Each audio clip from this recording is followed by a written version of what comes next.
Cynthia, Intuitive Grief Guide, coming at you live on this beautiful Thursday. This is the day after the third episode of Coming Back has been released, which is called How to Comfort Someone Who's Grieving.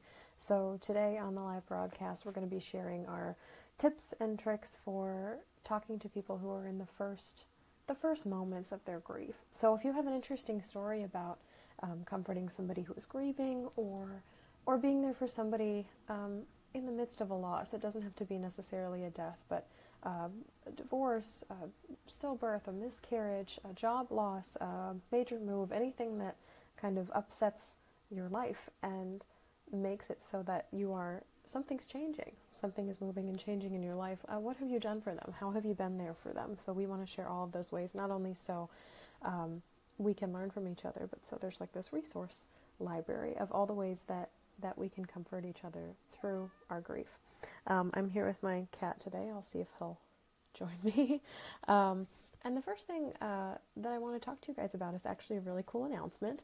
It is that I have just done a little bit of an overhaul on my small Facebook group and turned it into a larger Facebook group.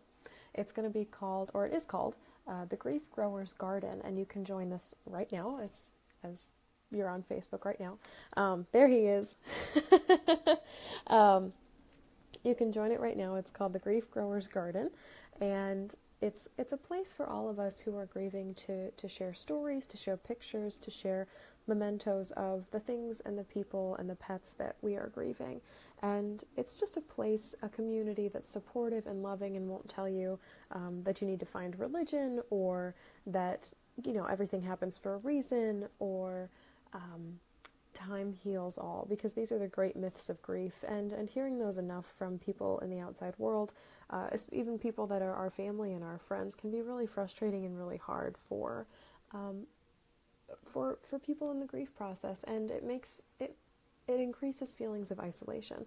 So come on over. So come join this free Facebook group called the Grief Growers Garden, and you will find a community of supportive people who are already there. And then as the community builds, of course, we can keep sharing stories of the things and the people and the places and the pets that we have lost with time, because we will all experience loss. No one is immune to getting out of this life without experiencing a death, a divorce, a loss, a change, something major that happens in your life that asks you to participate, maybe unwillingly, in the grief process. So that's the first announcement there.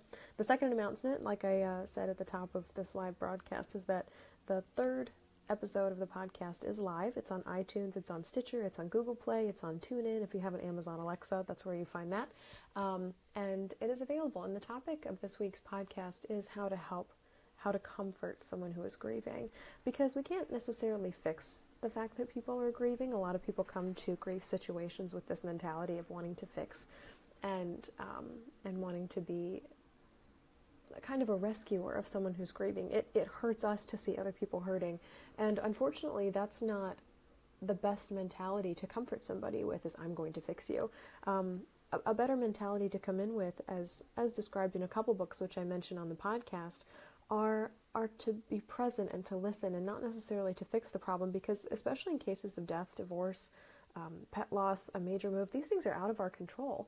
So we can't necessarily fix them. We can't change circumstances or events to fix them. But what we can do is be there for them in a myriad of different ways. And a lot of people just think they have this myth or this picture of sitting there like a therapist would and just like quietly listening, which of course is a great way to be present with somebody and be attentive to their pain.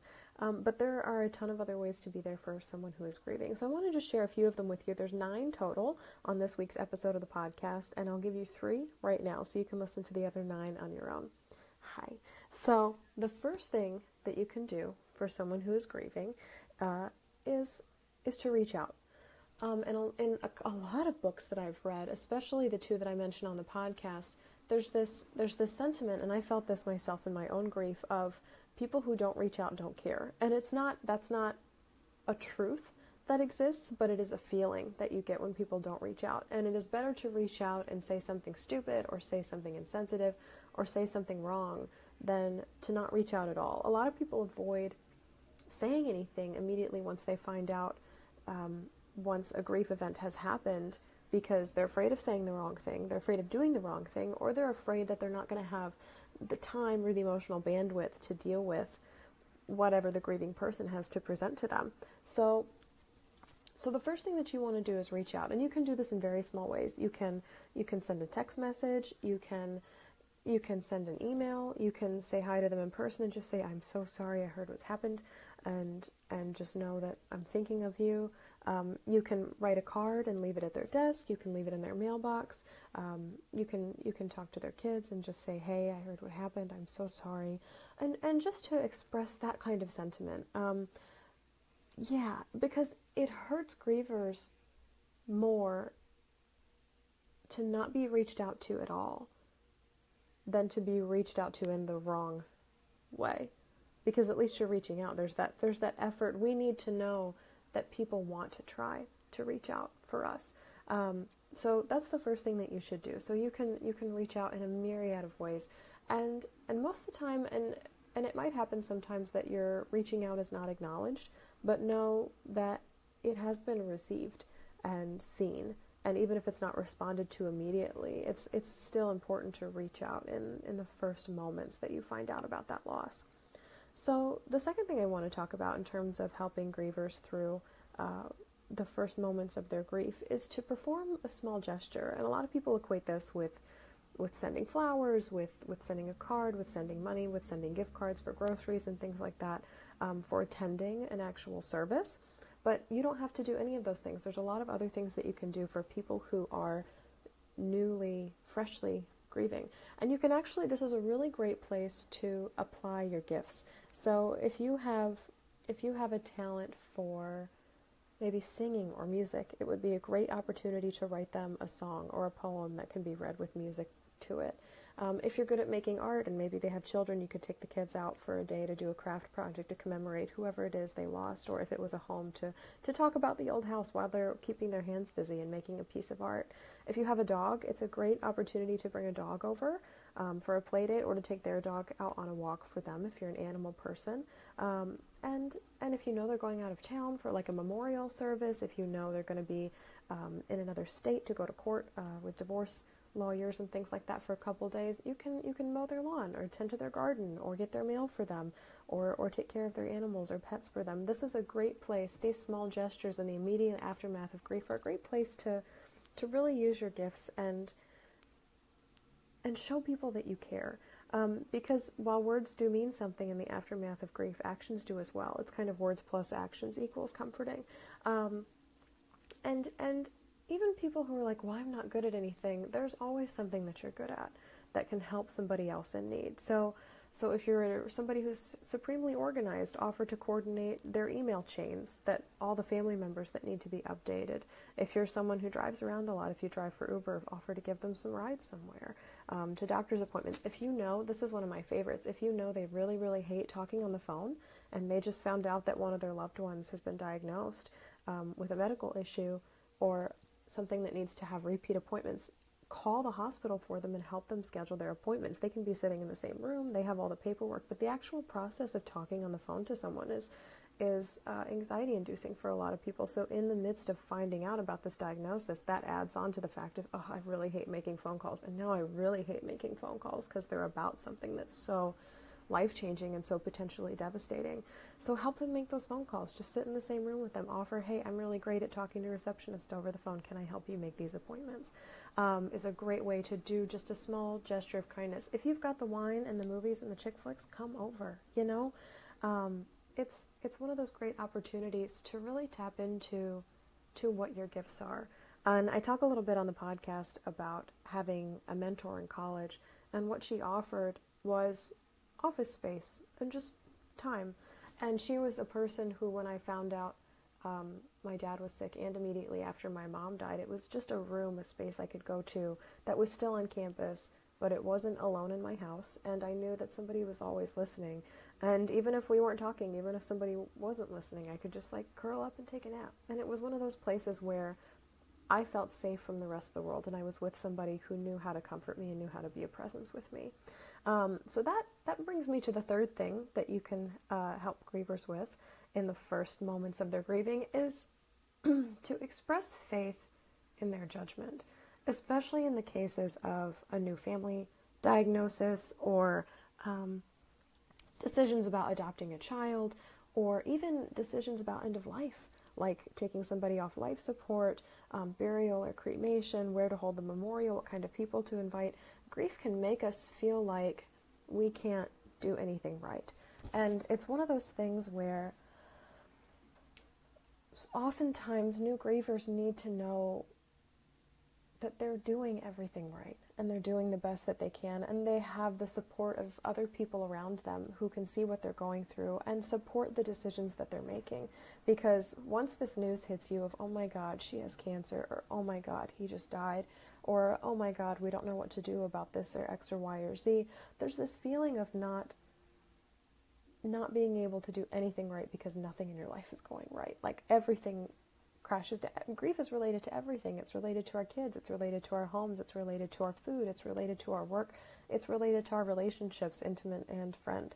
And so in the midst of grief, it's really important, as this third thing to help people with, to express that you have faith in their judgment and the actions that they're taking. So saying something like, I trust you to do the right thing, or I see that this is a really hard decision for your family and I support whatever decision that you make, is really important, because it's easy to feel, especially in the midst of your grief, that people are judging you for every single choice that you're making. We feel like that on a regular day, and then with grief it's just like amplified big time. So those are 3 ways to really reach out to and comfort and help somebody who is in the new stages of grief. So the first thing was, let me review again for you. The first thing was to reach out ASAP. It's always helps more to reach out immediately than to not reach out at all. And don't be afraid of doing it in the wrong way, because none of us really knows what to say in the midst of grief. So start with, I'm sorry, I heard what happened, I am so sorry, and then just let the conversation flow from there. You might get nothing, you might get a small thank you, you might, hear the whole story, and just sit and be present with that. The fact that you reached out means the most, because you are directing your energy and attention and focus to that person because something has happened to them. The second thing that you can do when you find out that someone is newly grieving is just perform a small gesture. And this can be flowers, this can be edible arrangements, this can be gift cards to the grocery store, carpools to the hospital, things like that.